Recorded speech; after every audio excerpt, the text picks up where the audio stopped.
O misticismo como a obra-prima dos enganos de Satanás para os tempos do fim, os tempos em que estamos vivendo. Mas seria apenas agora que o misticismo estaria alcançando o seu apogeu? Se eu te contasse que existe por aí uma serpente que fala, será que as mídias todas não correriam para focalizar esse inédito animal, essa coisa espantosa? As pessoas, a ciência estudaria, as pessoas se debruçariam, os zoológicos disputariam, o mundo inteiro seria chamado a atenção para uma serpente que falasse. E foi exatamente isso que aconteceu. O mais encantador de todos os animais, um animal alado que voava. A serpente era assim, dourada, encantadora. E agora surpreendeu a humanidade, porque Eva foi surpreendida com uma serpente que fala em Gênesis 3, 1 a 5. Ora, a serpente era a mais astuta de todos os animais selvagens que o Senhor Deus tinha feito. E ela perguntou à mulher, foi isto mesmo que Deus disse, não comam de nenhum fruto das árvores do jardim? Respondeu a mulher à serpente, podemos comer do fruto das árvores do jardim, mas Deus disse, não comam do fruto da árvore que está no meio do jardim, nem toquem nele, do contrário, vocês morrerão. A serpente astutamente chamou atenção, primeiro por estar próxima à árvore, estar na árvore, com o fruto proibido na boca. E ali ela estava falando e mostrando que realmente o fruto era diferenciado. Como? Disse a serpente à mulher, certamente não morrerão. Deus sabe que no dia em que dele comerem, seus olhos se abrirão e vocês, como Deus, serão conhecedores do bem e do mal. Agora nós conhecemos o mal, porque antes somente o bem acampava nesse planeta. Mas agora nós abrimos os olhos e assim a primeira coisa que vimos, estamos destituídos da glória de Deus. Agora o homem começa a sentir a tragédia do pecado. Assim, a palavra de Deus, certamente morrerás, porque foi Deus que disse a Adão. Ali ele fez as árvores do campo, determinou que todas as plantas, todo fruto que der semente dele comerás. E ali o homem que cultivava o jardim foi então advertido, não toque no fruto do conhecimento do bem e do mal, porque no dia em que tocardes, certamente morrerás. A advertência já vinha sido feita em Gênesis capítulo 2, mas o misticismo, o encanto do inóspito, do diferente, daquilo que está além da imaginação, hipnotizou Eva e ela acabou enganada pelos seus sentimentos. E essa é a armadilha de Satanás. Experiências místicas fazem com que nós estejamos distraídos da orientação do místico Deus. Porque misticismo aponta para um relacionamento do homem natural para com Deus. E alguns com um significado maior, mais amplo, com o sobrenatural. O que é o sobrenatural, senão aquilo que a experiência humana ainda não visualizou, experienciou, experimentou? Nós temos que ter os olhos abertos, porque Deus encaminha sempre a sua palavra, de uma forma que nós possamos estar alertas, não toque no fruto do conhecimento do mal.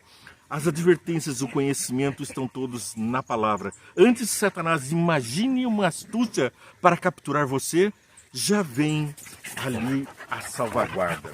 Vemos então um trecho interessante na palavra de Deus em Paulo, dizendo aos 2 Coríntios, capítulo 11, 14 e 15. Aqui no capítulo 11, versos 14 e 15, nós vamos então ler. Isto não é de admirar, pois o próprio Satanás se disfarça de anjo de luz. Portanto, não é surpresa que os seus servos finjam que são servos da justiça. A fim deles será o que as suas ações merecem. O fim dos demônios e dos homens... Perdão, os cachorrinhos hoje aqui estão impossíveis, né? Vamos então dar continuidade.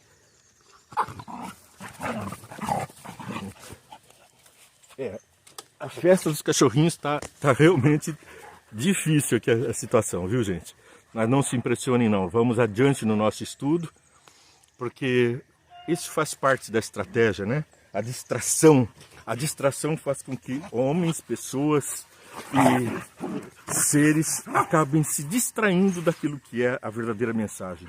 Mas Paulo diz que é para a gente não se espantar com isso, porque Deus mandou Paulo nos advertir que não nos espantemos com as coisas diferentes que surgiriam. E o próprio Cristo disse em Mateus que surgiriam sinais e prodígios feitos também por demônios do tempo do fim. E todos nós escapulimos dessa tentação, desse afã do desentendimento, do misticismo, quando estamos presos à fonte da vida, à palavra de Deus, aquilo que nos torna firmes e fortes e verdadeiros conforme aquilo que Deus nos orienta. É o que diz Ellen White no livro Grande Conflito, página 434. Aqueles que expulsam demônios em nome de Cristo, vamos ver daqui a pouquinho. A teoria que diz que não importa o que as pessoas creiam é um dos enganos mais bem-sucedidos de Satanás. Ele sabe que a verdade recebida por amor santifica a alma de quem a recebe. Portanto, está constantemente procurando substituí-la por falsas teorias e fábulas ou por outro evangelho. Então não se surpreenda se Deus já nos avisou que Satanás tenta substituir o evangelho por outras doutrinas, outras falas, outras experiências místicas.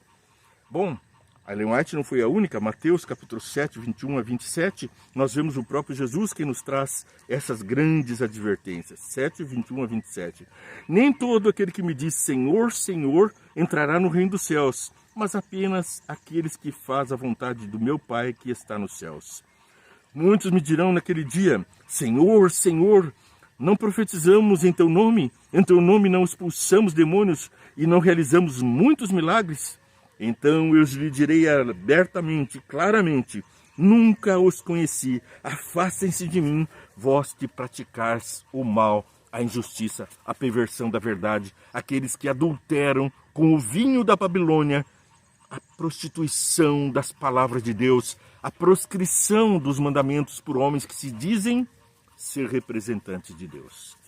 Então o alerta foi dado e é bem claro. E em Gálatas capítulo 1, verso 8, nós terminamos o programa dizendo, mas ainda que um anjo dos céus pregue um evangelho diferente daquele que lhes pregamos, que seja amaldiçoado. Noutra palavra, noutro lugar, anátema, desconhecido, ignorado, tolice, coisa que não se deve levar a sério. É isso que os sentimentos humanos nos traduzem. Muitas vezes seguimos as nossas intuições, sensações, experimentamos sensações místicas e diferentes daquilo que a racionalidade aponta. E passamos a acreditar firmemente nos enganos de Satanás. A palavra de Deus diz, certamente morrerás, mas achamos desculpinhas para encontrar almas penadas, almas iluminadas, almas que estão a trazer conhecimento do gnomos, dos outros mundos, dos outros planetas extraterrestres, e sinais não vão faltar no final dos tempos, porque quando urge o movimento de Deus para salvar, é aí que Satanás também tem a maior urgência em destruir e tornar totalmente inapta a operação de Deus para salvar a mim e a você. Bem, você assistiu Vê e Entende para ver, curtir, compartilhar e orar com a gente. Não se esqueça, você deve tocar o sininho e para todas as programações estarem com você, compartilhe também com os amigos. Oremos. Pai amado, nós estamos diante de Ti, porque estudamos a Tua Palavra e queremos a luz para os nossos caminhos. Não queremos andar nas trevas, nem nos enganos, nem nos próprios sentimentos, nem nas sensações, nem naquelas grandes euforias, mas queremos nos apegar à verdade, a verdade do Cristo crucificado, do Cristo Redentor, do Cristo Salvador, que nos salvará e que nos salva agora de toda essa podridão, dessa perversidade, desse pensamento, dessas sensações que não são fundadas na Tua Palavra. Inunda o nosso coração com o sentimento do Teu Santo Espírito e o entendimento da Tua Palavra para prosseguirmos nos Teus bons caminhos. Abençoa todos que estão assistindo em nome de Jesus. Amém. Vê e entende. Deus te abençoe.